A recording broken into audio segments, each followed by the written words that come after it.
This is Pam, and welcome back to Pam's Opinion. I want to recap from our last video, which was Job 1. And if you recall, in Job 1, just at the end, verses 21 and 22, and I do paraphrase, when Job said, "Naked I came into this world, and naked I shall leave. The Lord giveth, and the Lord taketh away."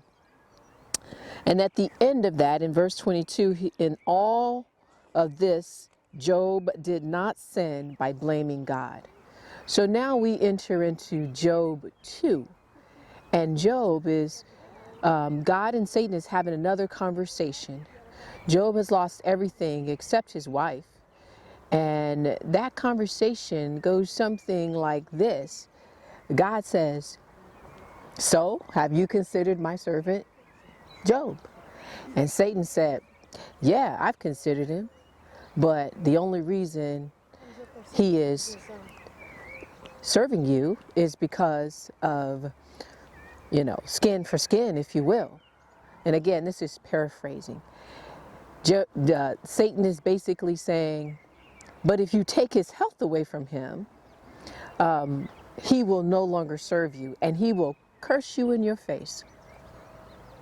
And so God gives Satan permission again. However, as we move down in Job 2, I'm just going to scroll down just a little bit, where God says, "All right, do with him as you please."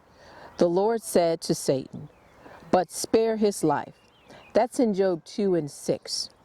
And so Satan left the presence, and he struck Job with terrible boils, head to foot. Now, as we continue to go on, Job's wife says, "Are you still trying to maintain the integrity, your integrity with God? Curse God and die." But in verse 10, Job replies, "You talk like a foolish woman. Should we only accept things from the hand of God and never anything bad? So should we only accept the good and never the bad?" And so Job, yet again, does nothing wrong. And then his friends show up. Around verse 11, 3 of his best friends show up. And those friends are good friends, and they sit with Job and they mourn with Job, considering everything he's going through, for 7 days in silence.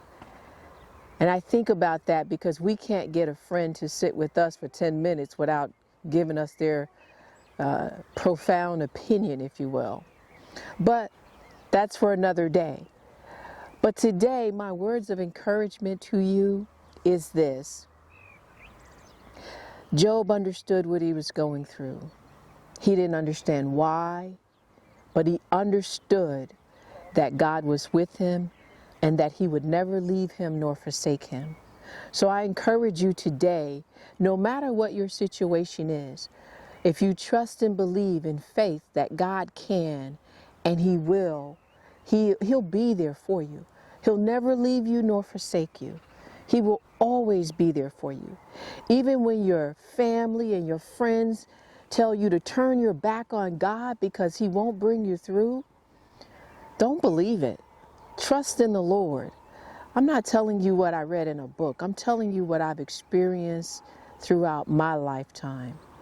And in that experience, I've learned that no matter what family says, no matter what friends say, God is with you, and he loves you, and he wants to hear from you. So I challenge you this week to take the time and just have a conversation with the Lord. Not just a conversation about what you want in a laundry list of your needs, but a conversation that's real, from the heart, from the soul, from the mind, and from the spirit. I thank you for your time again, and like this video and or share it with someone else. See you soon. Bye-bye. So I want to leave you with this message of encouragement. No matter how long the road seems, No matter where you seem at on the road, trust and believe in the Lord. He'll bring you through. He will carry you on that road. He will make sure you reach the finish line. It's not given to the swift or the strong. It's given to the person that endureth to the end. So don't look at the length of the road. Look at the love of the Lord.